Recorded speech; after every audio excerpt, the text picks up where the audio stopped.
pass behind me.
Dude, that fucking plank looks like it's about to snap.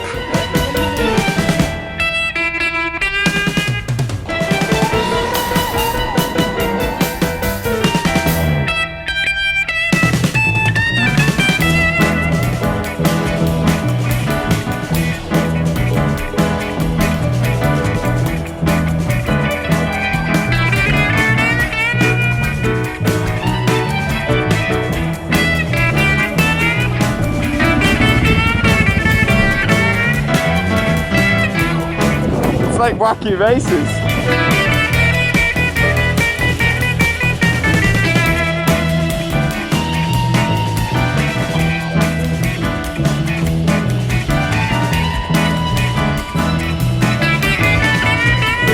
Service time again, another 9,000 kilometers on the clock.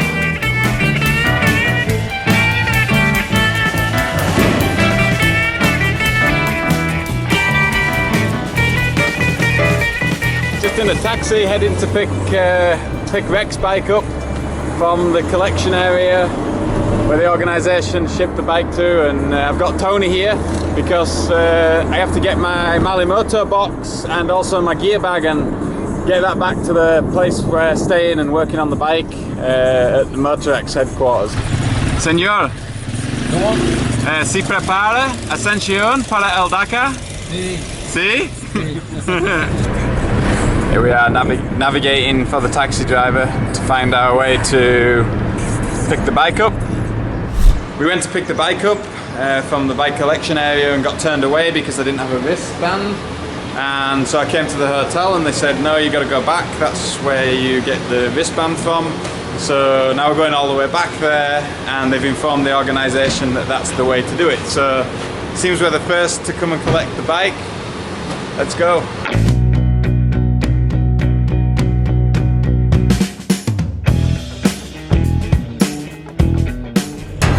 Alright, we have a wristband. Alright, now we are looking for the bikes. And there's a bike over there. There he is. I just need to figure out how to get it. I just negotiated with the taxi a rate to stay here before we go back to Asuncion with the bike, and now I'm putting my shorts on and I'm going to hang out for an hour waiting to get my bike.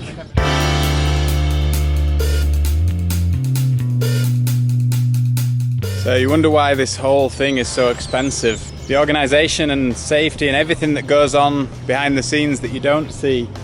Such as this. I mean, look at the parking lot for the vehicles, the organisation vehicles for the Dakar Rally. I mean, I don't know, I can count like 30 or 40 pickup trucks in there.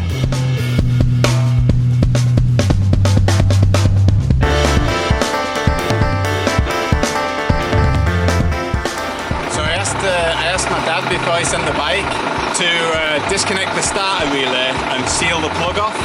And my dad is a real meticulous engineer, but come out and check out what he did. He made an aluminium holder cup for the plug for the starter relay, and it's like a perfect fit. And it's even got dielectric grease in it. So how do you get all your stuff back to the city? Let me show you. You get a taxi and you fill the back full of all your stuff and send it back to the city with your mate. It's not often I have to say this on the camera, but I have to say a massive thanks to Honda, because I arrived here in Asuncion to collect the bike and there is zero fuel in the bike, and not even to get out of the bivouac, like this much in the bottom. So the guys at Honda hooked me up with some fuel, so thanks to the team for that.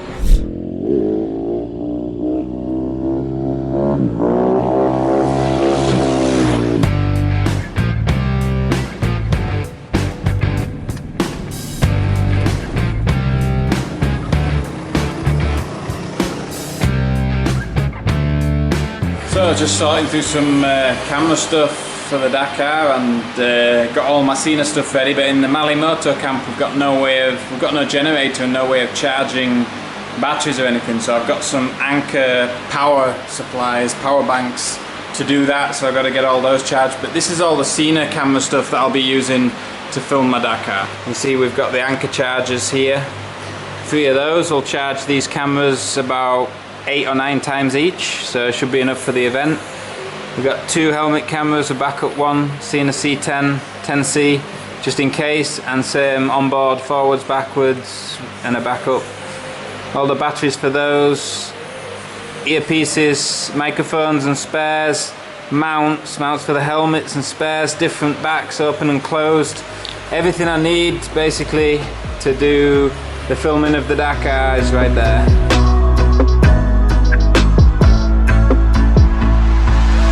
So I'm just collecting my card from KTM for the parts, which means that I can come and collect any parts that I need during the race. It's a service that you pay for with them, and any Malimoto competitor this year is allowed to carry parts with another team if it's pre-organised. So while they're not allowed to do any work on the bike in the race, I can get parts from KTM. So, as Lyndon says, he will be able to collect any parts he needs from the KTM team during the race, which will make things a lot smoother. Rex is having some different rocker arms fitted at the KTM truck.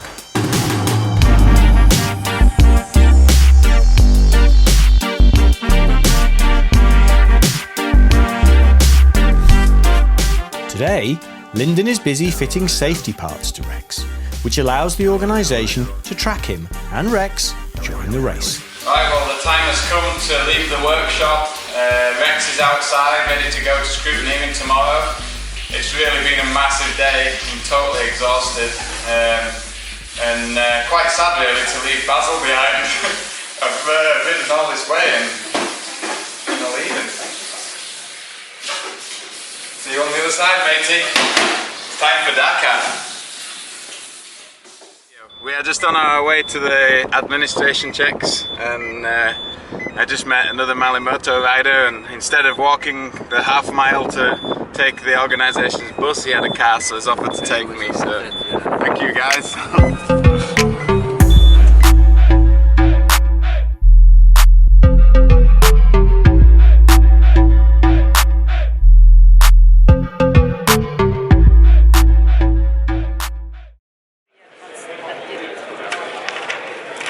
18 stamps. We're just going to check out of administrative checks and then go get Rex through technical inspection. So we're on the bus on the way back to the bivouac. We've got all the administrative checks done, and on the way back to the bivouac I've got to get the bike and get it through technical checks, and yeah, once that's done I'll be a little bit happier. I hope to get an early night tonight, but I've still got a lot of stuff to sort out in my bag and my box and everything, but we're getting there, slowly but surely. Woo! It's smoking hot here. See the bivouac behind me. Just going to get the bike and go to technical checks. Just got the small track device to fit, which is a secondary satellite tracking.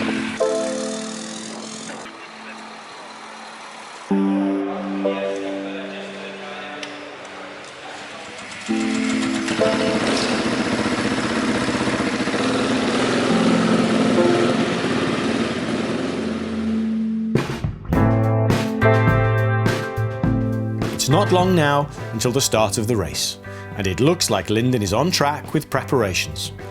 Although I wouldn't say it's been easy for him. There have been some long days. Today is the riders' briefing for the race, and the podium, where race fans will get a chance to see their favourite riders and drivers up close and cheer them on for the race.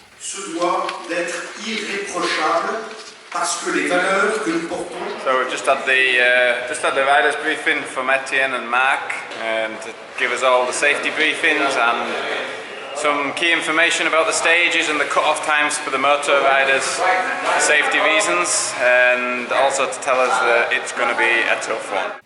Looks like this guy's in charge of keeping everyone cool, with temperatures rising.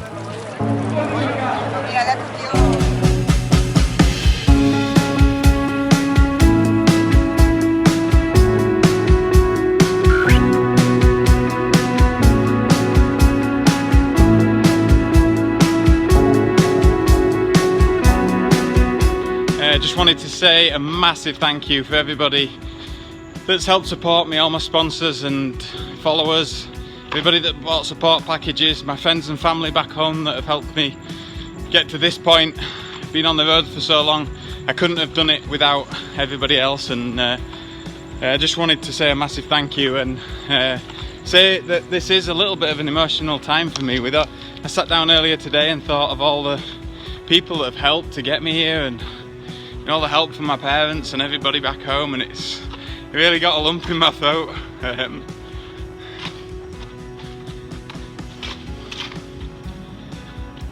I'm just happy to be here, and I'm doing what I love, and I'm gonna go out and I'm gonna give it my best shot.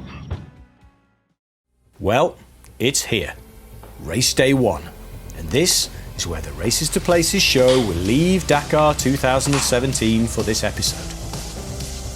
To see Lyndon's journey through the race, click the link below to see the film Malimoto, The Forgotten Story.